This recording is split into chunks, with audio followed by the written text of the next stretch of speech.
Diddy kept looking at me, and Kanye kept looking at Lauren, and like they were exchanging glances, and I'm like, they're like watching me strangely. And I'm like, okay, let me pretend to drink, and like I'm not actually doing it. And like that seemed to like make them happy, like me like pretending to like join in. And immediately I'm like, there's something fucking in this drink. There's something in this drink. And I didn't know what to do. And I like, my manager was like across the room, but like close enough, but like not next to me, so I couldn't like whisper to her. But I wanted to tell her, I'm like, hey, don't fucking drink this. There's something wrong with this. But I couldn't. So I reach for my phone and I start to type, and Kanye takes the phone out of my hands and he's like, who are you texting? Like, you don't need to text anyone. Like, we're having a party. And I was like, okay. And he like puts it on one of the speakers. And I'm like, fuck. Now what do I do? Like, I don't know what to do. And I see my manager take a sip. And I'm like, fuck. Like, fuck. Now what do I do? And then I see her take another sip. 2 sips out of this little vodka cranberry cup. And I'm like, oh, what do I do? 2 sips, and I watch her face flush.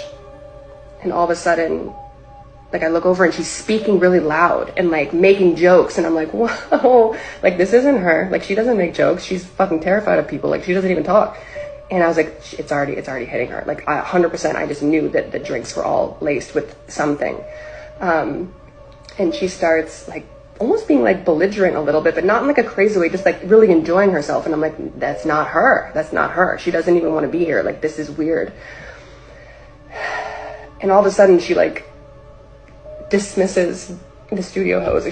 She's like, you can leave. And I'm like, oh my God, like what's going on? And the girls file out. They go to like a different studio, or they go somewhere. And I'm like, I have to do something. I have to do something. What do I do? And I go to get my phone where Kanye put it on one of the speakers. And as I'm going to get it, I turn and my manager's walking out. And I'm like, no. Like, where are you going? So I see her start to leave. And I'm like, where are you going? And she's like, it's fine. I'm just going to the bathroom. And I was like, no, stay. And she's like, it's right there. I'm just going to go to the bathroom. And I was like, okay. And she walks out. And all of a sudden, I realize that I'm in this studio. The music's low, the lights are dim, but you can still like see everything. And I realize that I'm in the studio with Diddy and Kanye, and they're both off their shit. And there's 3 other men, an executive that works with Kanye, his engineer, and his cousin, and me. Alone. And I'm like, oh, fuck. Okay. And I haven't started freaking out yet. Like, I know what the situation is. I know, like, I know this is a bad place to be in, but I don't really feel scared yet, you know? Like, cause I'm like, there's other people around. There's other men around, and I know them. Like, I've known them for a while. Like, nothing bad's gonna happen. And I'm standing there, and I realize that so this is like a pretty, like, sizable studio. There's, like, the glass doors, the couch there, a console, another console, the screen, all of that. But it's like, it's pretty big, but you can still see and talk to everyone easily. And I realized that I'm standing really close to the exit. And it's a glass door, and it opens in. And I'm standing pretty close to it.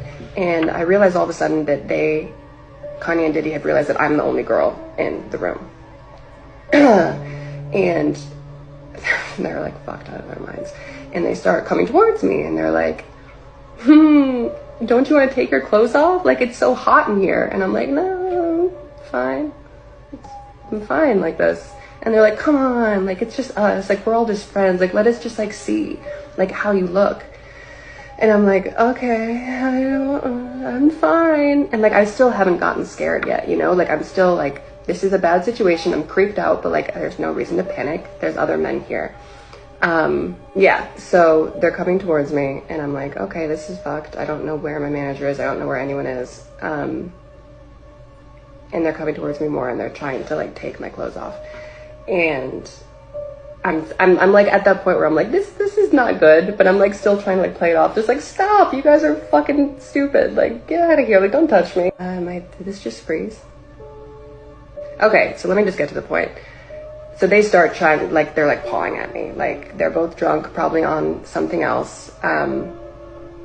And I start to get a little bit apprehensive because I'm pretty much like backed up against the wall. Like, there's only one exit and I'm pressed up against this door. And I'm still not completely terrified yet, but I'm like, you guys stop, like stop. And they're getting to the point where they have like ripped my shirt off. And like, I'm like almost fully exposed at this point. And they're both coming at me. And I'm like, you guys, like seriously, this isn't funny anymore. And I look to my left where his executive is. Like, we know him pretty well. Like, we've been around him a lot. He's literally 3 feet away from me. Like, if I reached and he reached too, like we could touch. Like, he's that close. And I look and I'm like, hey, like I give that look where I'm just like, come on, like step in, like this isn't cool. Like, you're a grown man, like you're like 50 years old. I know you have a family, like you know this isn't right, like do something. And this is the part that for as long as I live, I will never fucking forget. It isn't actually the aspect of being sexually assaulted. That's not what haunts me. It's this. It's as these two grown men were pawing at me, trying to take my clothes off, I look over to this man asking for help, and I literally mouth the word help. And we lock eyes. And he looks away.